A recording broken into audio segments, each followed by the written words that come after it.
메시아라고 선포하고 자신이 세상을 구할 것이라고 주장하는 사람들이 참 많습니다. 그리고 안타까운 것은 이러한 터무니없는 거짓과 꾀에 빠져서 아까운 삶을 탕진하고 있는 그런 사람들 또한 참으로 많습니다. 예수님께서는 종말에 바로 이러한 사람과 현상을 조심하라고 저희들에게 경고하셨습니다. 누가복음 21장 8절과 9절을 보시면요, 미혹을 받지 않도록 주의하라. 많은 사람이 내 이름으로 와서 이르되 내가 그로라 때가 가까웠다 하겠으나 저희를 놓지 말라. 난리와 소란의 소문을 들을 때에 두려워 말라. 일이 먼저 있어야 하되 끝은 곧 되지 아니하리라. 정말 지금 세상을 바라보고 있노라면 예수님께서 왜 이 말씀을 저희들에게 남기셨는지 조금은 이해할 수 있을 것 같고, 또 이러한 예수님의 정말 세심한 그 가르침과 배려에 위로와 감사가 됩니다. 이렇게 저희들의 메시아, 저희들의 구원자이신 예수님은 늘 저희들을 사랑하시고 지금도 그리고 앞으로도 저희들 한 사람 한 사람을 지키시고 인도하실 것입니다.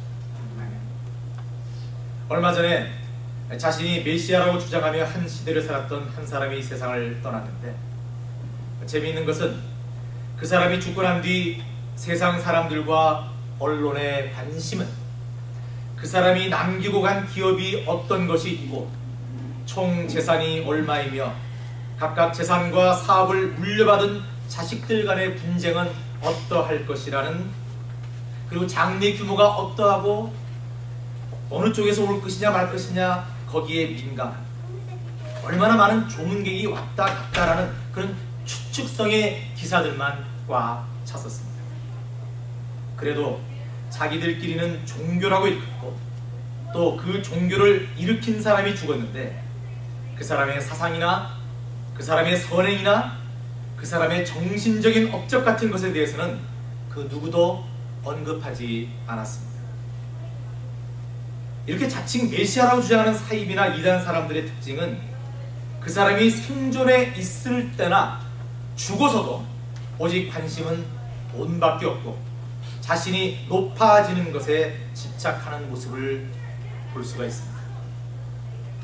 한마디로 좀 심하게 얘기하면 그들은 스스로 악한 죄에 빠져있고, 그렇게 죄에 빠져있기 때문에 약할 수밖에 없는 세상의 여린 사람들을 속여서 자신을 신격화하고 또 그 점을 이용해서 돈벌이를 하는 것입니다.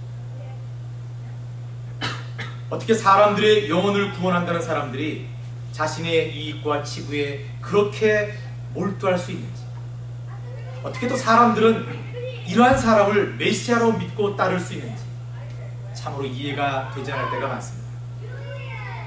저희들은 이러한 세상의 악한 모습을 보면서 다시 한번 종말의 때를 맞아서 저희들 스스로 더욱더 근신하고 기도해야 한다는 것을 결단해야 됩니다.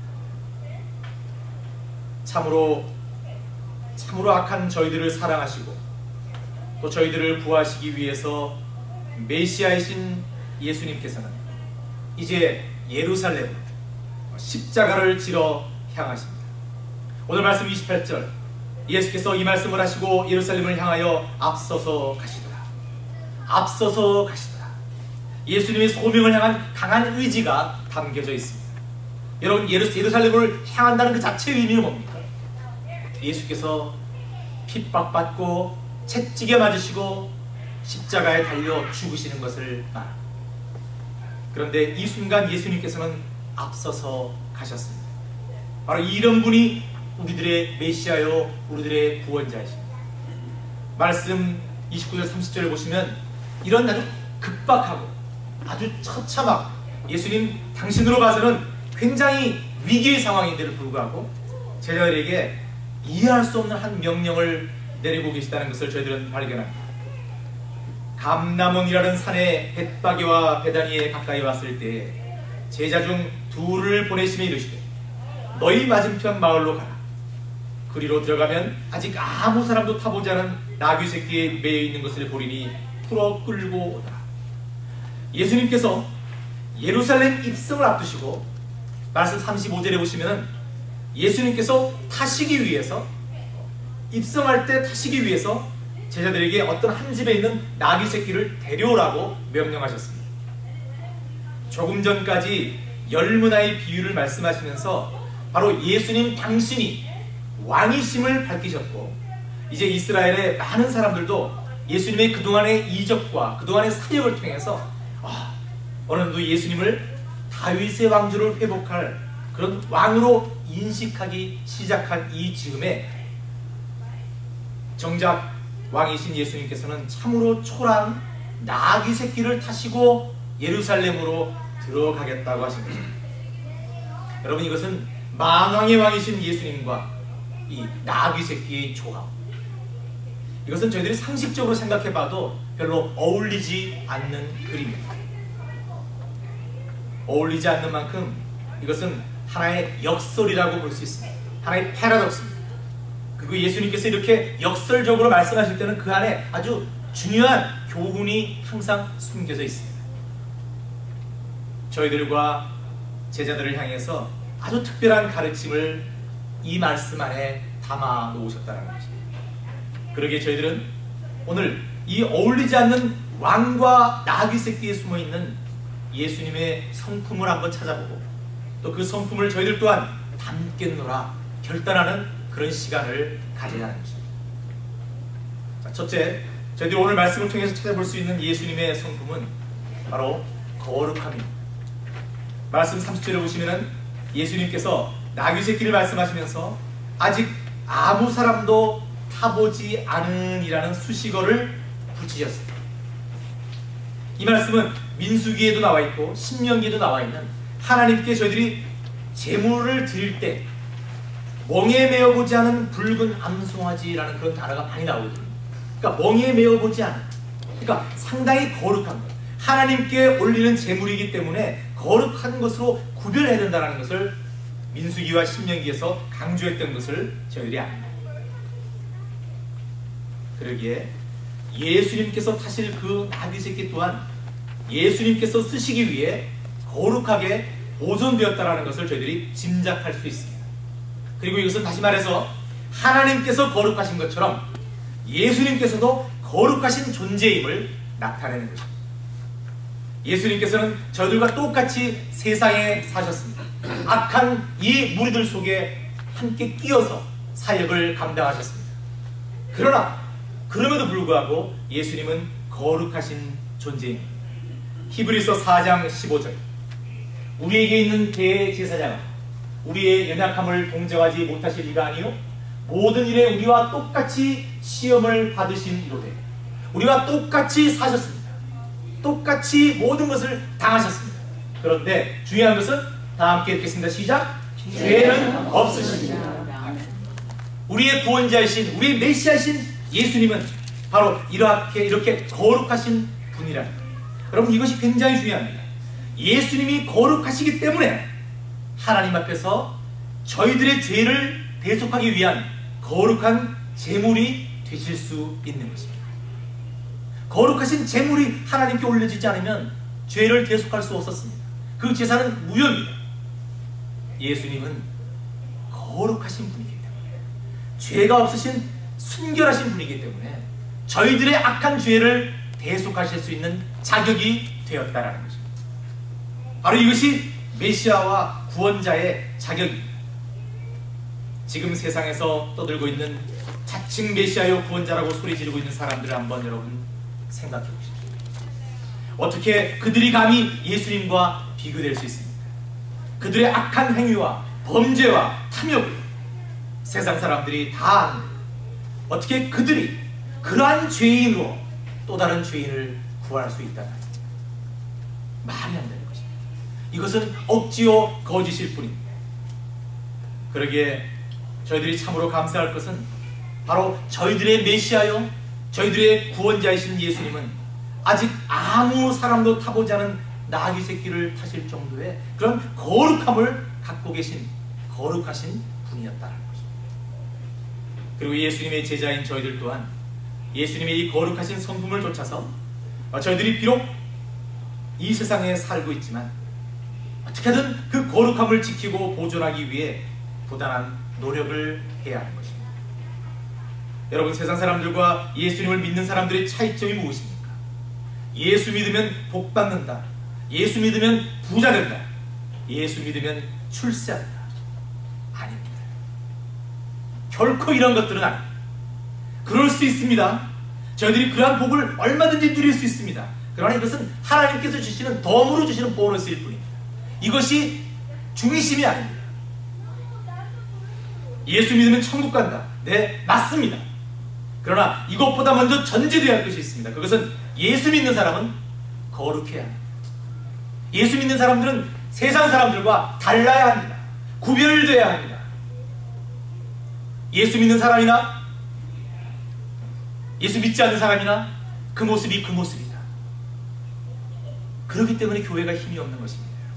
제가 이틀 전에 예전에 함께 섬기던 한 집사님으로부터 전화를 받았어요.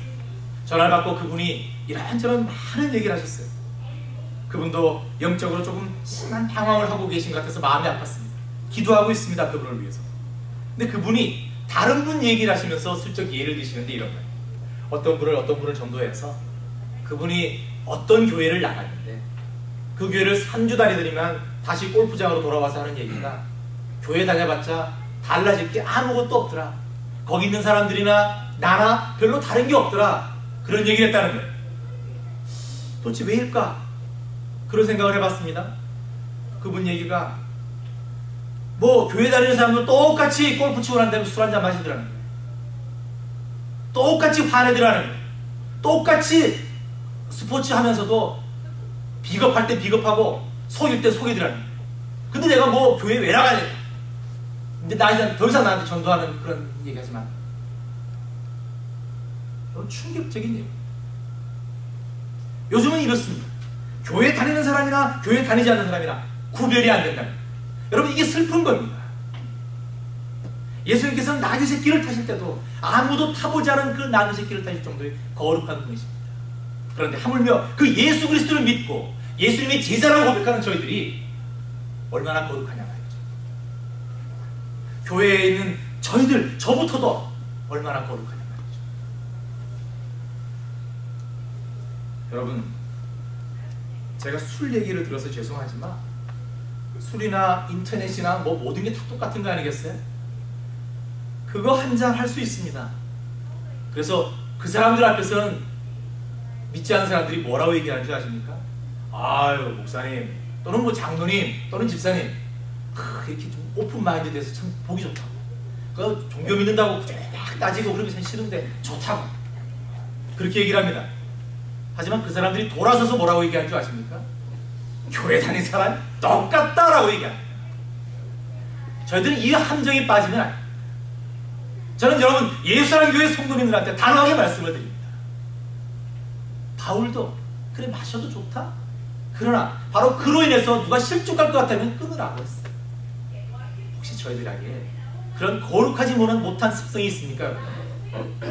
오늘부로 당장 끊으셔야 돼요.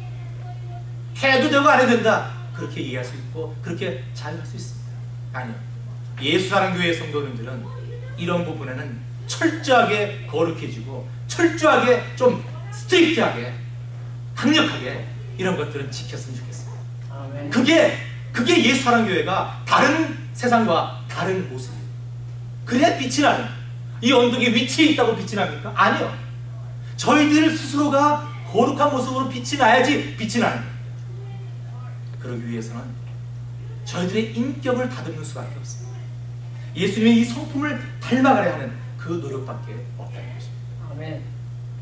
두 번째, 오늘 말씀에서 저희들이 찾아볼 수 있는 예수님의 성품은 바로 겸손입니다. 오늘 예수님께서 나귀 새끼를 타신 것은 이미 500년 전에 스가랴 선지자를 통해서 예언된 말씀을 성취하신 것입니다. 여러분 잘 아시다시피 스가랴 9장 9절, 시온에 따라 크게 기뻐할지어다, 예루살렘에 따라 즐거이 부를지어다. 보라, 내 왕이 내게 임하나니 그는 공의로우며 구원을 베풀며 겸손하여서 나귀를 타나니 나귀의 작은 것 곧 나귀 새끼니라. 아멘. 여러분, 이 작은 사건 안에 선지자들의 예언이 성취되는 것이 나타납니다. 예수님은 겸손하였습니다. 만왕의 왕이시고 온 인류를 구원하실 메시아인 예수님이 겸손하였습니다. 나귀 새끼를 타신다는 것입니다. 이 당시 성경을 조금이라도 아는 사람들이라면 예수님께서 나귀 새끼를 타고 뒤뚱뒤뚱 예루살렘으로 들어가시는 모습을 봤을 때 딱 알았을 거예요. 저분이 그 메시아다. 우리가 지금까지 쭉 기다렸던 그 메시아다라고 알고 있었을 거예요. 알았습니다. 확실히. 바리새인과 서기관들, 제사장들, 종교 지도자들 말할 것도 없습니다. 그들은 당연히 알았습니다. 그런데 그들은 그 메시아를 거부했습니다. 그들은 자신들이 갖고 있는 지금의 안락함과 지금의 부와 지금의 안녕을 위해서 그 메시아를 외면했습니다. 그 메시아를 완전히 부인했습니다. 그리고 자신들이 꿈꿔오는, 자신들이 생각해 맞춰놓은 지극히 현실적인 메시아를 지금도 기다리고 있습니다. 예수님께서는 바로 이러한 사람들에게 하나님께서 말씀하신 스가랴 선지자를 통해 예언된 진짜 메시아의 모습을 보여주시고자 굳이 나귀 새끼에 오신 것입니다. 그리고 예수님의 이러한 모습은 바로 예수님이 겸손의 극치, 하나님이신 예수님께서 저희들과 똑같은 모습으로 오신 그 겸손의 극치를 상징적으로 보여주시기 위함이었다는 것입니다. 생각해 보십시오. 얼마나 우스꽝스럽습니까? 나귀를 타고 가는 것도 영화로 보면 웃기는데, 나귀 새끼를 타고 한 번도 타보지 않은 나귀 새끼를 타셨다는 것이 얼마나 어울리지 않는 모습입니다. 그런데 우리의 메시아는, 우리의 구원자는 그 정도로 겸손하신 분이라는 것입니다. 지금 이 악한 세상에 메시아다, 구원자라고 하는 사람들의 실제 살아가는 모습을 한번 보십시오. 그들은 얼마나 화려하고 얼마나 사치스럽게 살아가고 있습니다. 그러한 모습과 우리 예수님의 모습을 비교하면 눈물이 핑 돕니다. 우리 예수님은 그보다는 훨씬 더 나을 뻔했는데 왜 컴포터블한 어떤 침대 같은 아주 안락한 곳이 아니라 말 구유에서 나셔야 합니다. 왜 멋진 쌍두마차나 그런 것들이 아니라 나귀 새끼를 타고 예루살렘으로 들어가셨습니다. 이걸 통해서 예수님께서는 또 하나의 어떤 메시지를 저희에게 주시고자 하십니다. 그것은 저희들 스스로가 일평생 앞으로 살아가면서 바로 예수님의 나귀 새끼를 타신 모습을 항상 저희들 잔상에 남겨놔야 된다는 것입니다. 무슨 말입니까? 저희들 또한 예수님만큼 겸손한 모습으로 살아가야 한다는 것입니다. 여러분, 예화를 통해서 또는 책을 통해서 한 번쯤은 들어보신 이름이라 생각되는데, 코리 텐 붐 여사를 아시죠? 코리 텐 붐. 이분은 네덜란드인입니다. 2차 대전 때 독일군의 잔혹한 유대인 학살 정책을 반대하고 자기 집에 실제로 유대인들을 숨겨두었다가 유대인 수용소로 같이 끌려갔습니다. 그리고 그 수용소에서 그 가족이 다 죽습니다. 이 코리 텐 붐 여사 한 분만 서류가 잘못되어서 사형일자를 일주일 미루게 되었는데 그때 전쟁이 끝납니다. 이분만 살아남았습니다. 근데 이분이 예수님을 만납니다. 그리고는 그 후에 그 전쟁의 상흔이 1940년대 50년대 그 전쟁의 상흔이 유럽 전역에 또 미국에 그렇게 있을 때 이분은 그 가운데도 역사하시는 예수님을 증거하는 그런 복음 사역자로 하나님의 일을 감당합니다. 이분이 이렇게 사역을 간증할 때마다 얼마나 많은 분들이 감동을 받고 예수님을 다시 만났는지 모릅니다. 정말 역사가 있었습니다. 1950년대 60년대 가장 많은 사람이 모이는 집회가 바로 이분의 집회였습니다. 하루는 간증 집회를 마치고 내려오는데 한 기자가 물었습니다. 아니, 여사님, 지금 저 소리가 안 들리십니까? 여사님의 간증을 들으신 분들이 아직도 환호하며 박수치고 있는 저 소리가 안 들리십니까? 그만큼 여사님은 훌륭하시고 위대하십니다. 근데 왜 여사님께서는 기뻐하시지 않으십니까? 이렇게 물었어요. 그때 이분이 정말 기가 막힌 유명한 말씀 한마디를 하십니다. 나귀 새끼가 착각하면 쓰겠습니다. 이 말씀. 당신은 예수님을 등에 태운 나귀 새끼에 불과하지, 예수님을 바라보고 환호하고 박수치는 그 소리를 나귀 새끼가 착각해서 되겠다. 이런 의미에서 여러분, 저희들은 다 나귀 새끼 같은 존재입니다. 예수님이 저희들을 만나주시고 예수님이 저희들을 택해주신 것만으로도 너무너무 감사하고 기뻐해야 될 거예요. 근데 저희들이 마치 예수님을 조금 믿기 시작하고 신앙생활 조금 오래 하기 시작하면 저희들이 무언가 능력이 있는 것 같이 착각을 할 때가 많습니다. 저희들이 뭔가 할 수 있는 것처럼 생각할 때가 많습니다. 저희들이 다 할 수 있고 그것도 내 힘으로 되었다고 생각할 때가 많다는 것입니다. 아닙니다. 예수사랑교회의 출발부터 그리고 앞으로 영원히 예수사랑교회가 남을 때까지 저희들이 할 수 있는 것은 아무것도 없습니다. 오직 예수님께서, 성령 하나님께서 저희들을 이끄시고 앞으로도 그렇게 이끌어 가실 것입니다. 저희들은 그저 나귀 새끼일 뿐입니다. 예수님을 등에 태우고 저희까지 가기만 하면 되는 겁니다. 그게 저희들의 일생입니다. 근데 예수님께 돌아오는 그 영광을 감히 나귀 새끼인 존재가 고개를 쳐들고 그것을 누리려 한다. 그것만큼 그만한 것은 없다는 것입니다. 죄송한 얘기지만 저희들이 나귀 새끼라는 것을 잊지 말아요. 그저 저희들의 삶 모든 것이 오직 주님의 은혜임을 잊지 않고 감사함으로 살아가는, 그리하여 조금 예수님이 무겁고 예수님께서 지어주신 짐이 좀 거칠다 할지라도 그래도 감사함으로 기뻐하며 그 걸음걸음을 나아가는 그런 나귀 새끼들이 다 되기를 간절히 바랍니다. 어르신들께 굉장히 죄송합니다. 말씀이었으니까 그렇게 전합니다. 마지막으로 저희들이 이 겸손과 관련해서 오늘 말씀에서 나누고 싶은 또 하나의 은혜가 있는데요. 말씀 31절 예수님께서 제 아들에게 말씀하십니다. 만일 누가 너희에게 어찌하여 푸느냐 묻거든 이렇게 말하되 주가 쓰시겠다 하라. 33절 34절 나귀 새끼를 풀 때 그 임자들이 이르되 어찌하여 나귀 새끼를 푸느냐 대답하되 주께서 쓰시겠다 하고, 즉 예수님께서는 제 아들에게 한 마을로 가서 나귀 새끼를 끌고 오는 과정을 설명해 주셨고 제 아들은 그대로 따랐으며 마침내 예수님 말씀하신 대로 그대로 이루어졌습니다. 이것이 오늘 사건의 줄거리예요. 예수님의 신적 능력이 다시 한번 나타난 겁니다. 제자들은 이 사건을 경험하면서 그렇구나, 예수님께서 앞으로도 나의 삶을, 우리의 삶을 계속해서 지켜주시겠구나라고 생각을 했었을 것입니다. 그런데 여러분, 이 장면에서 저희들이 슬쩍 읽고 나가면은 놓치는 한 사람이 있습니다. 근데 이 장면에서 굉장히 중요한 한 사람이 있습니다. 누굽니까요? 임자입니다. 뭐 임자? 나귀 새끼의 임자. 나귀 새끼 임자는 슬쩍 지나갔습니다. 여러분, 만약 저와 여러분이 이 나귀 새끼의 주인이었다고 한번 가정해 보십시오. 참 황당한 일 아닙니까, 여러분? 황당한 일입니다. 별로 아직도 실감이 나지 않으신 것 같은데 제가 조금 더 정면하게 말씀드리면, 제가 여러분과 함께 우리 노집사님하고 이렇게 집에서 드런드런 머리 커피 한잔 마시면서 얘기하고 있는데 어떤 생전 얼굴 보지도 못한 사람들이 떡 와서 제 차를 시동 다 끌고 핑 끌고 나간다고 생각해 보십시오. 아무것도 묻지 않고.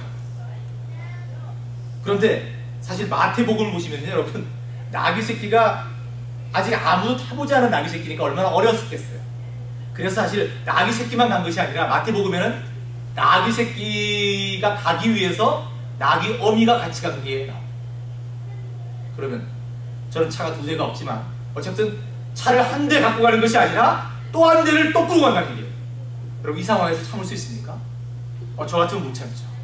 이게 무슨 일이냐? 예? 벌써 나가서 그 사람이 멱살을 잡든지 뭐 119 신청, 911을 신청하든지 그렇게 했겠죠. 근데 이 주인이 어떻게 했느냐, 저희들이 한번 보십시오. 이 말씀 속에 참 기가 막힌 답이 있습니다. 말씀 33절 나귀 새끼를 풀 때 그 임자들, 이 복수가 아니고 임자고요. 제가 임자고 그 주위에 노입사님이나 이렇게 사람들이 있었다라는 거예요. 임자는 한 사람입니다. 임자들이 이르되 어찌하여 나귀 새끼를 푸느냐. 34절 대답하되 주께서 쓰시겠다 하고, 이게 다예요. 어떻게 푸느냐? 주께서 쓰시겠다. 됐지. 그 후로 임자들이 뭐라고 한마디 하지 않았습니다. 성질 급한 사람 같으면 벌써 시비라도 붙었을 그런 상황이었는데 그저 무슨 일인지 물었고 참으로 대답하지 않은 제자의 대답을 듣고 그대로 내버려 뒀습니다. 물론 저희들이 생각해 볼 수 있는 것은 이 주인은 이미 예수님을 주로 모시고 살아가는 사람이라 생각할 수 있겠죠? 그렇습니다. 그런데 그래도 여러분, 저희들 각자가 나귀 새끼의 주인이라고 다시 한번 생각을 해보십시오. 저희들은 과연 주가 쓰시겠다라는 한마디 말씀에 한마디 대꾸도 하지 않고 순순히 모든 것, 그것이 나귀 새끼든 자동차든 물질이든 시간이든 재능이든 그것을 아낌없이 주님께 드릴 수 있느냐 하는 것입니다. 과연 그럴 수 있습니까, 여러분? 쉽지 않습니다. 쉽지 않습니다. 늘 예수님께서는 최소를 원하시는데 저희들은 최대를 가진 것처럼 늘 갈등하고 아끼고 저희들 것만 챙길 때가 너무 많다는 것입니다. 주가 쓰시겠다, 이 말 한마디면 끝났는데 그럼에도 불구하고 저희들은 아직도 내가 더 쓸 게 많다라고 고집하고 있을 때가 많다는 거죠. 여성분들은 잘 아실 거라 생각되는데 여러분, 한국의 화장품 업계에 참전 화장품이라는 회사가 있습니다. 이 회사는 후발주자라고 볼 수 있습니다. 여기 회장님이 김광석 장님입니다. 이분은 70년대에 서울 스카라 극장 대표에서 피부 약국을 경영하면서 돈 굉장히 많이 벌었습니다. 돈 많이 벌 때 주의할 거 뭡니까? 누군가 투서를 한다는 거죠. 그래서 이 사람이 그 당시에는 독실한 불교 신자로서 절을 헌납할 정도의 이렇게 그 정도의 사람이었어요. 그런데 뜻하지 않게 어떤 사람들의 고발로 약사법 위반으로 걸려갔고요. 벌금 8억 원의 구금 선고를 받습니다. 여러분, 그 당시 8억 원이면 지금은 한 몇백억쯤 될 겁니다. 70년대니까.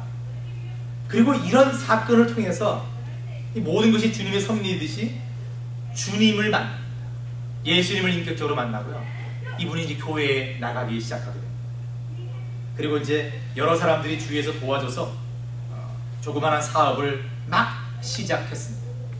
그런데 마침 교회에 나갔더니만은 어떤 목사님이 11조에 대한 설교를 하시고 11조를 강조하신 거예요.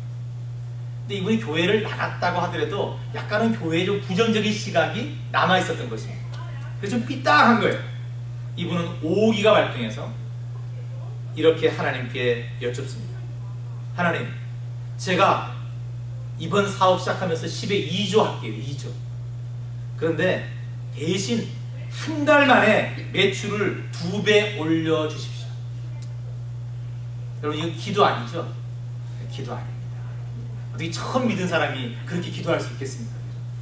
처음 믿은 사람이 그렇게 기도할 수 있는 거예요. 많이 믿은 사람은 기도 그렇게 못하죠. 우리 성도들 중에서 그렇게 기도하시는 분은 없으리라 믿습니다만, 어쨌든 이분이 그렇게 한 거예요. 한마디로 하나님과 딜을 해본 겁니다. 2주째 될 때까지 그 수입의 20%를 드렸어요. 빚이 8억 원 깔려있고 종업원들 월급 주기도 힘든 상황에서 그래도 한번 하나님과 거래를 해보자 라고 생각한 겁니다. 근데 3주째 될 때 갑자기 주문이 폭주하기 시작하더니 그 달에 매출이 8배가 되는 복을 얻게 됩니다. 근데 여러분, 이걸 따라 하시면 안 됩니다. 아무에게나 그런 걸 허락하시는 건 아닙니다. 그래서 누구나 가서 오늘 또 기도를 그렇게 하시는 건 아닙니다. 그건 아니에요. 하나님께서 그런 순간적으로 그 후에 또 어떻게 되었다 이 말씀은 없어요. 그냥 잘 성장해 갔더라, 아름답게, 그거죠. 그 다음 달에 16배가 되었다더라, 이런 거 없습니다. 어쨌든 그런 체험을 하게 되는 거, 이번에 하나님을 인격적으로 다시 한번 만나게 됩니다. 그리고 삶의 터닝 포인트가 되는 사건을 체험하게 됩니다. 그 후로 이분은 부어주시는 물질을 하나님 나라를 위해서, 교회를 위해서 드렸습니다. 그리고 수많은 교회를 이분이 지으셨습니다. 그 교회 섬기는 교회뿐만 아니라 다른 짓지 못하는 교회까지도, 사실 미국에도 그렇게 지으신 교회들이 많습니다. 이분님은 꼭 하나 실천하고 있는 것이 있습니다. 그것은 자신은 사장이 아니라는 것입니다. 나는 사장이 아니다. 나는 하나님의 매니저다. 하나님의 청직이다 라는 것을 잊지 않고 사신다. 그리고 한 몇 년 전에 이분이 이러한 간증을 모아서 간증집을 냈어요. 그 간증집 제목이 주가 쓰시겠다 하나님. 오늘 말씀 31절에 저와 여러분께도 오늘 주님께서 이렇게 말씀하실 수 있습니다. 주가 쓰시겠다 하나님. 여러분, 이게 꼭 물질이라고 생각하지 마십시오. 여러분 자고 싶은 그 달콤한 잠의 그 시간일 수도 있습니다. 여러분 잠시 그냥 텔레비전 한 편 보고 앉아서 게으름을 피우고 싶은 그 시간일 수 있습니다. 여러분이 갖고 있는 재능, 바로 그것일 수 있습니다. 여러분이 가진 것 중 무엇일 수 있습니다. 중요한 것은 무엇이 중요한 것이 아니라 그 어떤 것도 주님의 이 명령 앞에 예 하며 기꺼이 드릴 수 있느냐, 이것이 중요한 것입니다. 오늘 말씀에 나귀 새끼 주인이 여러분 한마디 토를 달지 않았다는 것을 저희들은 생각해 봐야 됩니다. 예수님의 말씀대로 그냥 제자들이 나귀 새끼를, 아니 그 어미까지 가져가는 대로 지켜보았습니다. 이 침묵의 순종이 하나님 앞에, 예수님 앞에 자신의 모든 것을 내려놓는 이 겸손이 결국 예언의 성취를 이루게 한 것입니다. 여러분, 저희들은 오늘 말씀에 나타난 예수님의 성품을 다시 한번 찾아봄으로써 저희들 또한 앞으로 어떻게 예수 그리스도의 제자로 살아가야 하는지를 생각해 봤습니다. 그것은 첫째, 저희들은 하나님의 자녀답게, 예수 그리스도의 제자답게 세상과 확실히 구별된 깨끗하고 거룩한 삶을 살도록 노력해야 합니다. 둘째, 저희들은 왕이신 예수님께서 나귀 새끼를 타신 것처럼 앞으로 참으로 겸손한 삶을 살아가야 합니다. 교회에서든 세상에서든 그 어느 곳 어느 때이건 그저 낮은 모습, 예수사랑교회 성도들은 항상 겸손하다라는 그런 평가가 세상으로부터 들려져야 합니다. 저희들은 세 번째, 주가 쓰시겠다라는 말씀을 들으면 저희들이 가진 것이 무엇이든지 간에, 그것이 얼마나 제가 보기에 초라하든 간에 그것을 드릴 수 있는 그런 충성된 삶을 살아가야 합니다. 아무쪼록 저희들 모두 예수사랑교회는 앞으로 참으로 거룩하고 겸손한, 그리하여 늘 주가 쓰시겠다라고 하는 명령에 순종하는 그런 아름다운 삶을 살아가게 되기를 바랍니다. 그리하여 하나님은 하나님으로부터, 예수님으로부터 잘하였다, 착한 종이다, 내가 지극히 작은 것에 충성하였으니 10골 권세를 차지하라 라는 복을 다 받고 누리시기를 간절히 바랍니다. 기도하겠습니다. 하나님 감사합니다. 저희들을 위하여 그 초라한 나귀 새끼를 타셨으니 참으로 감사합니다. 하나님, 저희들 예수님의 이 고귀한 거룩한 성품과 이 겸손한 성품을 닮아감으로 말미암아 아버지 하나님, 참으로 겸손한 하나님의 자녀 예수의 제자가 되기를 소망합니다. 하나님, 그러하기엔 여전히 저희들의 의지가, 저희들의 자아가 너무 강하고 너무 뾰족뾰족합니다. 성령 하나님, 저희들에게 임하셔서 이러한 자아들을 과감히 제거해 주시고 참으로 겸손하고 거룩한 모습으로 변화시켜 주시옵소서. 그리하여 하나님께서 또 예수님께서 주가 쓰시겠다라고 할 때 기꺼이 저희들이 부족함을 내어드릴 수 있는 충성된 종들 될 수 있도록 함께해 주시옵소서. 감사드리며 예수님 이름으로 기도드립니다. 아멘.